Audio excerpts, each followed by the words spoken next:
Hello and welcome to Cryptid by State, Oklahoma. Before starting, I wanted to say that I hope everyone had a great holiday season, no matter which version of that pertains to you. I am also so thankful for all the comments I saw from you wishing my family and I the same. So here we are, the first Monday of the new month of the new year, and Oklahoma pulled ahead in the battle with Tennessee by literally one single vote. Due to the numbers, I can confidently say that next month will be a video about Tennessee. However, today is all about Oklahoma's cryptids, so join me once again as we travel the 11 hours from our last location of Colorado on our cryptid family road trip. Oklahoma is an area that has always been home to many Native American people. In fact, it is land that was quite important to them. However, a French explorer named René Robert Cavelier Sieur de La Salle ventured into the area and claimed all lands surrounding and including the present-day Mississippi River, part of the Kingdom of France, in 1682. What is interesting is that even though France controlled the land, settlers were more focused on other areas, and so Oklahoma largely remained untouched by Europeans. In 1763, France lost control of its eastern lands to the British during the Treaty of Paris. France would then regain some of its land until they sold it in 1803 with the Louisiana Purchase. As such, Oklahoma still wasn't its own area yet, since with the Purchase, it was now part of the Arkansas Territory. Jumping ahead, after the Civil War, the government forced Native American tribes that had sided with the Confederacy to enter into a Reconstruction Treaty. This basically boiled down to them relinquishing their land to the government and to tribes that were allied with the Union. A huge portion of this land given to the government was called unassigned lands, and it consisted mostly of what we know as Oklahoma.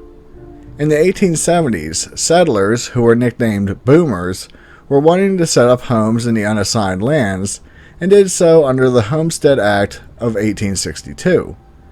This caused a lot of issues, including legal actions, and the name boomers referred to these settlers making a lot of noise and fighting for their land claims. This issue would arise again when on March 23, 1889, President Benjamin Harrison would sign documents that would allow people to legally settle in the unassigned lands. The process to gain a land claim was set up to be done by using a lottery system. The plan was for all this to occur on April 22nd, but, as history showed, some people couldn't wait for this opportunity and set up homes and claims in the land before the official date. Due to this, they were known, for obvious reasons, as Sooners. On August 21, 1905, members from Oklahoma of the 5 civilized tribes set to making their own constitution for the purpose of becoming their own state called Sequoia. This process failed, but 2 men appointed to be vice presidents under the Sequoia statehood had a plan. William H. Murray, who was appointed by the Chickasaw, and Charles N. Haskell, appointed by the Creeks, utilized the Sequoia Constitution as a state constitution and applied for Oklahoma to become a state. Finally, on November 16, 1907, President Theodore Roosevelt proclaimed that Oklahoma would become the 46th state. Now on to the flag. To be honest, I love this part of the video, since up until today, I never knew that Oklahoma had such an interesting design. In 1911, the official flag looked like this. However, in 1924, it was decided that it needed to change since many felt it shared too many similarities with the flag of communism. A contest was held by the Daughters of the American Revolution for residents to submit their ideas, and on April 2, 1925, this flag was chosen and was created by a woman named Louise Fluke. The center of the flag contains an Osage warrior's buffalo skin shield, which is adorned with 6 crosses. The cross represents stars in Native American culture, but those 6 stand for the 6 high ideals. The shield also has 7 eagle feathers on it, but I couldn't find the meaning behind that. They could simply be part of the design, but at this point, very few details are ever added to a flag without some other kind of meaning. The crossed peace pipe and olive branch represent peace and love of a united people. The blue surrounding this symbol represents devotion, but it also is the same color of flag that the Choctaw soldiers carried during the Civil War. Oddly enough, Oklahoma was added to the bottom of the flag in an attempt to combat illiteracy. Okay, enough about the facts. Let's talk about cryptids. Oklahoma has a huge amount of strange creatures roaming about the land. So much so that if I were to cover each one, I would have to devote almost an entire year to this state.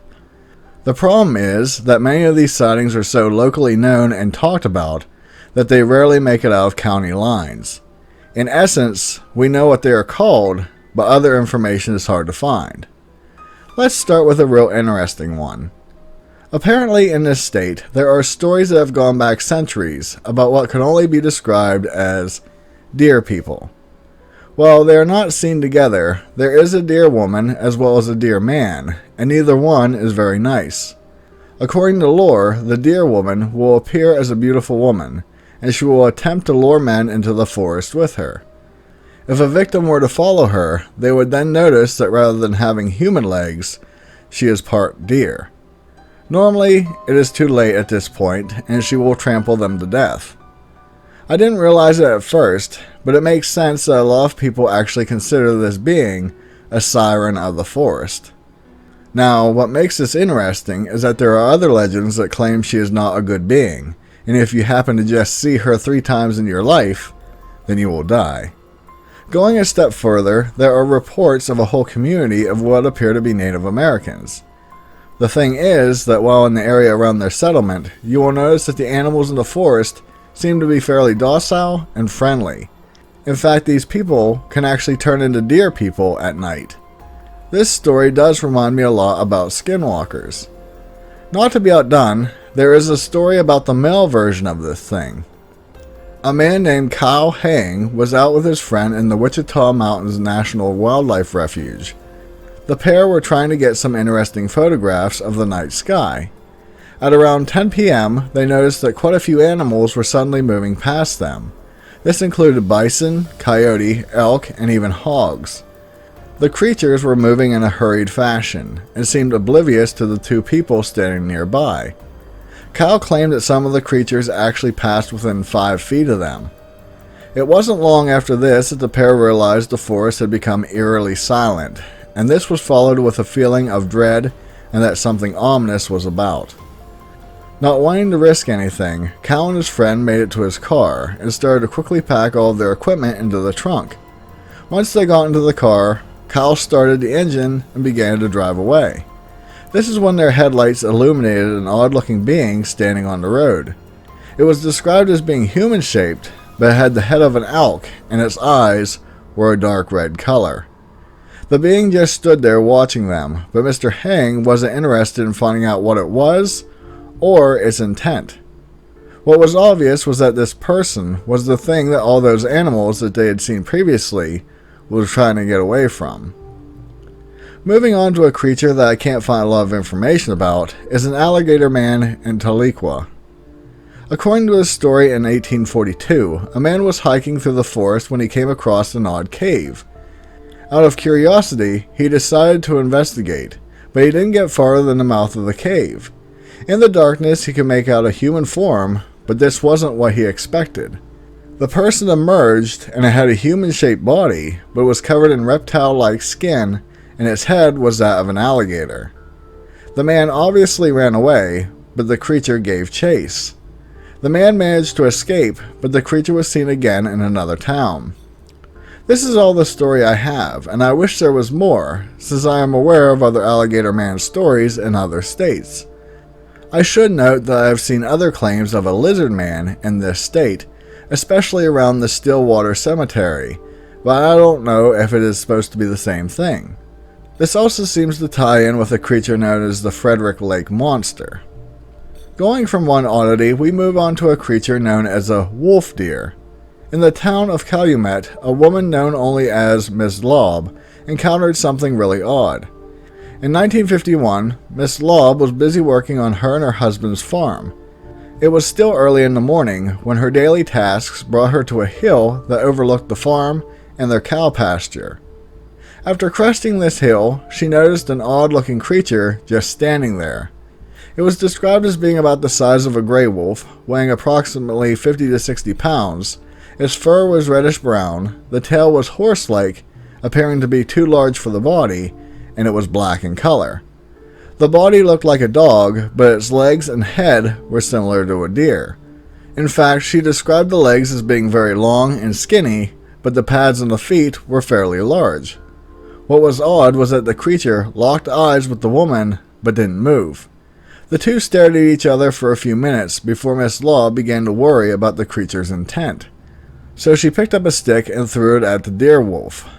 Oddly enough, the stick struck the creature, but it didn't move in the least, nor did it quit looking at the woman. This concerned Miss Lobb, and she decided it was time to head back to her house, all the while checking over her shoulder to make sure she wasn't being followed. Once home, she told her husband about what she had seen, and shockingly, he told her that he had seen the exact same creature 2 years prior.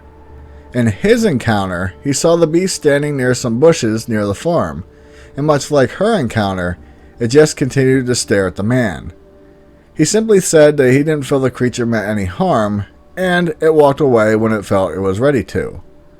After this event, the family didn't see the creature again, but it was reported in 1971 in Minnesota. I normally don't bring in stories from other states, but I feel this is important to the encounter. Apparently in this sighting, D.R. Clark and H.H. Christensen were driving near the town of Canby when they saw the same strange animal standing near a creek by the road. The pair stopped to get a better look at the creature. Clark got out of the car and the creature turned to look at the man. The being showed no fear when the man began to wave his arms. For some unknown reason, the wolf deer's lack of fear caused Clark to get upset, and he returned to the car to grab a gun. He returned to the creature, aimed his firearm, and pulled the trigger. Inexplicably, his shot missed.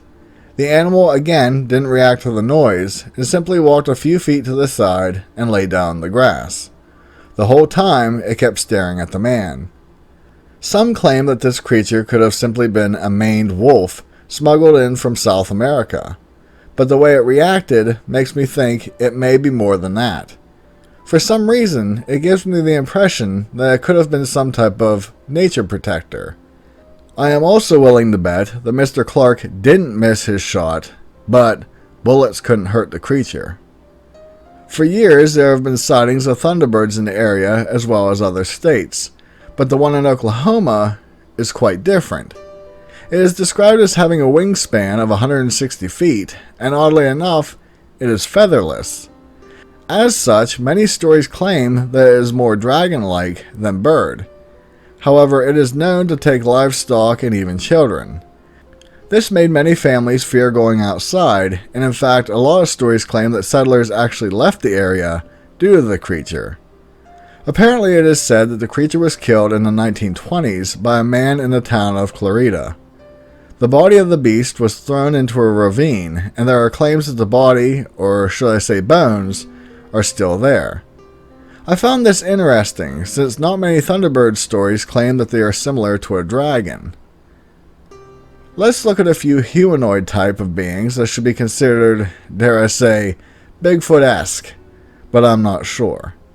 In December of 1970, a farmer in El Reno awoke to find the doors to his chicken coop had been torn off its hinges, and strange human-looking handprints were left all over the structure. The man called the Game Commission, and they in turn called Larry Curtis, who worked for the Oklahoma City Zoo. When they investigated the coop, they found that the handprints were 7 inches long and 5 inches wide. They belonged to a primate, and the thumb appeared to be crooked and disfigured.